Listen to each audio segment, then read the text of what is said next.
ನಮಸ್ಕಾರ, ನೀವು ನೋಡ್ತಾ ಇದ್ದೀರಾ ನ್ಯೂಸ್ ಫಸ್ಟ್. ನಾನು ವಿದ್ಯಶ್ರೀ. ಈ ಕ್ಷಣದ ಪ್ರಮುಖ ಸುದ್ದಿಗಳನ್ನು ನೋಡ್ತಾ ಹೋಗೋಣ. ಅದಕ್ಕೂ ಮೊದಲು ಹೆಡ್ಲೈನ್ಸ್. ಚಾಮರಾಜನಗರದಲ್ಲಿ ಪಾಠ ಕೇಳುವಾಗಲೇ ಹೃದಯಾಘಾತಕ್ಕೆ ವಿದ್ಯಾರ್ಥಿ ಬಲಿ. 4ನೇ ತರಗತಿಯ ವಿದ್ಯಾರ್ಥಿ ಮನೋಜ್ ಕುಮಾರ್ ಸಾವು. ಪಾಠ ಕೇಳ್ತಾ ಇದ್ದಾಗಲೇ ಕುಸಿದು ಬಿದ್ದು ಮೃತ.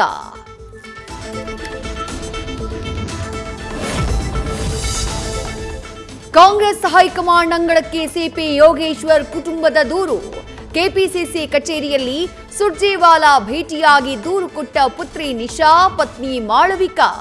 ಯೋಗೇಶ್ವರ್ ಮಾನಸಿಕ ಹಿಂಸೆ ಕೊಡ್ತಿದ್ದಾರೆ, ಸರಿಪಡಿಸಿ ಅಂತ ಅಳಲು.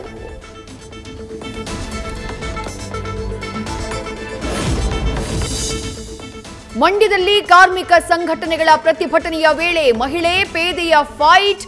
ಮಾತಿಗೆ ಮಾತು ಬೆಳೆದು ಡಿಶುಂ. ಪ್ರತಿಭಟನಾ ನಿರತ ಮಹಿಳೆಯನ್ನ ಎಳೆದಿದ್ದ ಪೇದೆ ಹಲ್ಲೆ ನಡೆಸಿ ಆಕ್ರೋಶ.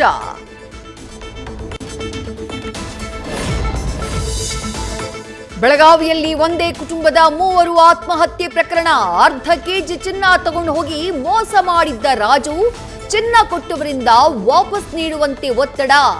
2 ಕಡೆಯ ಕಿರುಕುಳ ತಾಳೋಕಾಗದೆ ಕುಟುಂಬ ಆತ್ಮಹತ್ಯೆ.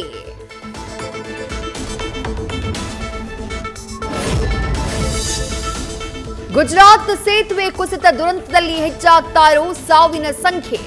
ಮಹಿಸಾಗರ್ ನದಿಯಲ್ಲಿ ಈವರೆಗೆ ಉಸಿರು ಚೆಲ್ಲಿದವರು 10 ಜನ. ಎಸ್ಡಿಆರ್ಎಫ್ ಎನ್ಡಿಆರ್ಎಫ್ನಿಂದ ಮುಂದುವರೆದ ರಕ್ಷಣಾ ಕಾರ್ಯ. ನ್ಯೂಸ್ ಫಸ್ಟ್, ನಿರ್ಭೀತಿಯಿಂದ ನಿಮ್ಮ ಪರವಾಗಿ.